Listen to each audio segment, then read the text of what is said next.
Power का future यहाँ लिखा जा रहा है और अगर आपने ये ट्रांसफॉर्मर स्टॉक मिस किया तो शायद आपके पोर्टफोलियो का फ्यूज उड़ सकता है। आज हम बात करने वाले हैं एक ऐसे अंडररेटेड स्टॉक की जो क्वाइटली आपके रिटर्न्स को हाई वोल्टेज बना रहा है। Ready to get powered up. India की बढ़ती बिजली की डिमांड के साथ एक स्टॉक साइलेंटली मल्टीबैगर बनने की रेस में दौड़ रहा है। इस वीडियो में हम डिकोड करेंगे एक ऐसी कंपनी को जिसका नाम आपने कम सुना होगा, लेकिन जिसका ऑर्डर बुक 5,000 करोड़ से ऊपर जा चुका है। दोस्तों, ये वीडियो कोई बाय एंड सेल टिप नहीं है, बस एक रिसर्च बेस्ड एनालिसिस है। इन्वेस्ट करने से पहले अपना रिसर्च जरूर करें या किसी एक्सपर्ट से कंसल्ट करें। नमस्कार दोस्तों, स्वागत है आपका एक और इनसाइटफुल वीडियो में, जहां हम स्टॉक मार्केट के ऐसे कॉर्नर्स एक्सप्लोर करते हैं जहां सबकी नजर नहीं जाती लेकिन अपॉर्चुनिटीज बड़ी होती है। आज का वीडियो उन्हीं हिडन जेम्स में से एक पर बेस्ड है, एक ट्रांसफॉर्मर कंपनी जो साइलेंटली 25 से ज्यादा कंट्रीज में अपना वोल्टेज दिखा रही है और इंडिया के इंफ्रास्ट्रक्चर बूम के की बेनिफिशियंसी बन सकती है।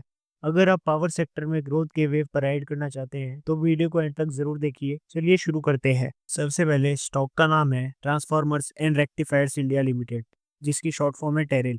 ये एक मिड कैप कंपनी है जो अहमदाबाद से ऑपरेट करती है। टेरिल काफी एक्सपीरियंस्ड प्लेयर है पावर सेक्टर के लिए ट्रांसफॉर्मर्स और रिएक्टर्स बनाने में। उनका प्रोडक्ट पोर्टफोलियो काफी डाइवर्सिफाइड है और कंपनी का बिजनेस मॉडल भी B2B है, यानी वो डायरेक्टली इंडस्ट्रीज को सप्लाई करते हैं। इनके मेजर क्लाइंट्स कौन है? Power generation, transmission, steel, metal processing जैसे सेक्टर्स के बड़े नाम। अब कुछ इंटरेस्टिंग फैक्ट सुनिए टेरिल के बारे में। इनकी मैन्युफैक्चरिंग कैपेसिटी 500 MVA तक जाती है, मतलब ये इंडिया के सेकंड लार्जेस्ट ट्रांसफॉर्मर्स मैन्युफैक्चरर्स है। ये इंडिया के सबसे हाई वोल्टेज एसी ट्रांसफॉर्मर्स बनाते हैं और दुनिया के टॉप मैन्युफैक्चरर्स में काउंट होते हैं। क्लाइंट लिस्ट में है Adani renewable, Tata power, Jindal steel, Aditya Birla जैसे इंडस्ट्रियल जेट। और सिर्फ इंडिया तक लिमिटेड नहीं है, टेरिल का प्रेजेंस 25 से ज्यादा कंट्रीज में है। अगर लेटेस्ट फाइनेंशियल ईयर की बात करें तो परफॉर्मेंस टॉप नॉच रही। सेल्स 56% तक ग्रोथ हुई, अब तक का सबसे बड़ा एनुअल जंप। रीजन क्या था इसके पीछे? Simple, record production plus consistent demand. FY25 में कंपनी ने 29,118 MVA के ट्रांसफॉर्मर्स बनाए, जो पिछले साल के 16,425 MVA से ऑलमोस्ट डबल है। ऑपरेटिंग मार्जिन भी 6% जंप कर गया, मेनली क्योंकि मटेरियल एंड एम्प्लॉय कॉस्ट 1% कम हुई। प्रॉफिट तो 4x हो गया और अदर इनकम जैसे कि इन्वेस्टमेंट, उसमें भी 6x ग्रोथ आई। अब एक इंटरेस्टिंग ट्विस्ट, एक्सपोर्ट पे कंपनी ने खुद ही कंट्रोल लगाया। पहले रिवेन्यू 15% एक्सपोर्ट से आता था, अब उसे 10% तक रिड्यूस किया गया। क्यों? क्योंकि इंडियन ऑर्डर्स ज़्यादा मार्जिन देती है, इवन थ्रू एक्सपोर्ट्स पे टैरिफ नहीं लगता। ये मूव बेनिफिशियल होगा या नहीं, ये टाइम ही बताएगा। अब कंपनी का फ्यूचर विजन देखें तो अगले 6 साल में इंडिया को 381 ट्रांसफॉर्मर्स और 193 रिएक्टर्स चाहिए होंगे, जबकि अभी की कैपेसिटी उसका आधा भी नहीं है। साथ ही पुराने ट्रांसफॉर्मर्स का रिप्लेसमेंट साइकिल भी एक्टिवेट हो गया है। गवर्नमेंट का 9 लाख करोड़ का इंफ्रास्ट्रक्चर पुश बाय FY32 और भी डिमांड बढ़ाने वाला है।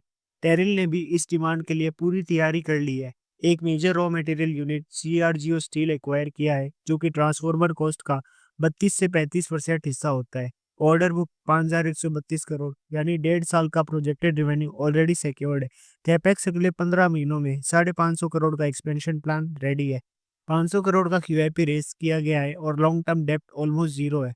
डेप्ट टू इक्विटी रेशो भी अब सिर्फ 0.21 है।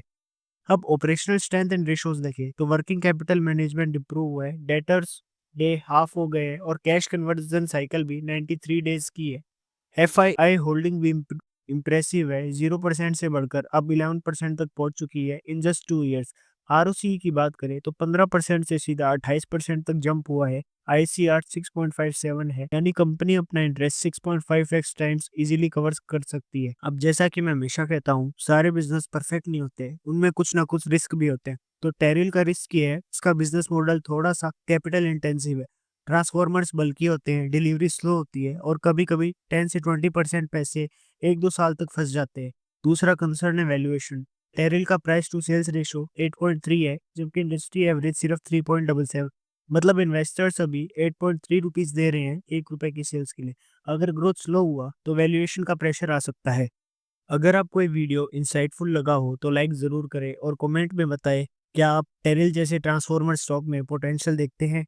चैनल को सब्सक्राइब करें ऐसे ही डीप डेप्थ एनालिसिस के लिए, जहां हम हाइप नहीं नंबर्स की बात करते हैं। बेल आइकन दबाना ना भूलें ताकि अगला अंडर वैल्यूड जेम आपसे मिस ना हो।